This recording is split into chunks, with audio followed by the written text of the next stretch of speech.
இன்றைய அன்றாட தியான வார்த்தையில் அன்பை பற்றி நமது ஆண்டவராகிய இயேசு கிறிஸ்து என்ன கூறுகிறார் என்று பார்ப்போம். இது பகுதி 2. இயேசுவின் அன்பு தியாகத்தின் மூலம் காணப்பட்டது.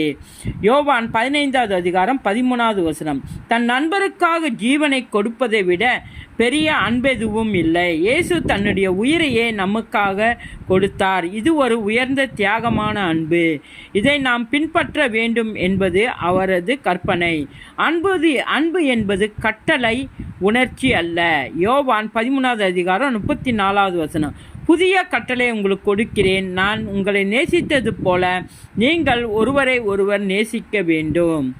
இதுவே ஒரு கட்டளை. நான் விரும்புகிறபடி நேசிப்பேன் என்று அல்ல, இயேசுவைப் போல் அன்பு செலுத்த வேண்டும். பகைஞரையும் நேசித்தல் இயேசுவின் விசித்திரமான ஒரு போதனை. மத்தேயு 5வது அதிகாரம் 44வது வசனம். உங்களுடைய பகையாரை நேசியுங்கள், உங்களை துன்புறுத்துகிறவர்களுக்காக ஜெபியுங்கள்.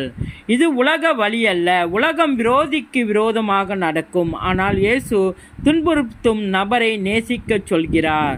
அன்பு செயலில் காணப்படும். 1 யோவான் 3வது அதிகாரம் 18வது வசனம். பிள்ளைகளே, நாம் சொல்லினாலும் நாவினாலும் அன்பு காட்டாமல் செயலும் சத்தியமானதிலுமாக அன்பு காட்டுவோம். அன்பு வெறும் வார்த்தைகளால் அல்ல, நம்முடைய செயல், நேரம், தியாகம், பொறுமை ஆகியவற்றில் அது வெளிப்பட வேண்டும். சுருக்கமாக சொன்னால், தேவ அன்பு. இயேசு தன்னுடைய அன்பை தியாகத்தில் காட்டினார். அவர் கூறியது ஒருவரை ஒருவர் நேசிக்க கட்டளை. பகைஞரையும் நேசிக்க வேண்டும். அன்பு செயலில் வெளிப்பட வேண்டும்.